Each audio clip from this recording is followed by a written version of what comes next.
অরূপ বাবু কেন অ্যারেস্ট করলো আপনাকে? আমি বলতে পারছি না। আপনার বিরুদ্ধে বন্দুক ঠেকানোর অভিযোগ আছে, বন্দুক ঠেকিয়ে সই করেছেন সমবায় কর্মকর্তাদের। ফালতু কথা। আপনার সঙ্গে আরও সাগরেদ ছিলেন কারা? না না, বাজে কথা। আমি আসিনি ওই দিনকে, 1 মাস আমি আসিনি। তাহলে আপনি ধূপগুড়ি পালিয়ে গেছিলেন কেন? ধুবড়ি অনেক আগে চলে সমবায় সমিতির ম্যানেজার সহ অন্যান্য কর্মকর্তাদের মাথায় বন্দুক ঠেকিয়ে বকেয়া টাকা বুঝিয়া পাইলাম, সাদা কাগজে এই কথা জোরপূর্বক লিখিয়ে নেওয়ার অভিযোগে পুলিশের হাতে গ্রেপ্তার হলেন আরামবাগের হরিণখোলা এলাকার এমপি কোল্ড স্টোরেজের মালিক অরূপ বোস। ধূপগুড়ি থেকে তাকে গ্রেপ্তার করেছে আরামবাগ থানার পুলিশ। এই ঘটনায় আরও একজন মূল অভিযুক্ত রয়েছেন, যার নাম শেখ সাবির আলী। তিনি এখনও পলাতক রয়েছেন। মূল অভিযোগকারী ব্যক্তি হলেন শেখ আনিসুর রহমান। তিনি আদমবাঁধ সমবায় কৃষি উন্নয়ন সমিতি লিমিটেডের সিনিয়র ম্যানেজার।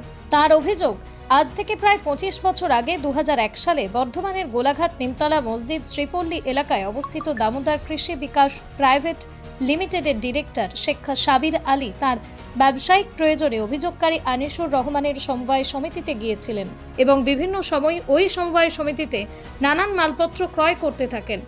একটা সময় সেই টাকার অঙ্ক হয়ে দাঁড়ায় 1,49,80,916 টাকা।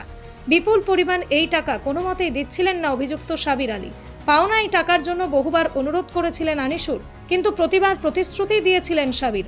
জানিয়ে বিগত দিনে থানায় কেস পর্যন্ত দায়ের হয়। দীর্ঘদিন কেস চলার পর অবশেষে 2025 সালে সেটেলমেন্টের বিষয় উঠে আসে। তখন প্রায় 1.5 কোটি টাকার মধ্যে মাত্র 80 লক্ষ টাকা দিতে রাজি হয়েছিলেন অভিযুক্ত সাবির আলী। কিন্তু এটাও যে ভাঁওতা ছিল তা গত 19শে জুলাই বুঝতে পারেন অভিযোগকারী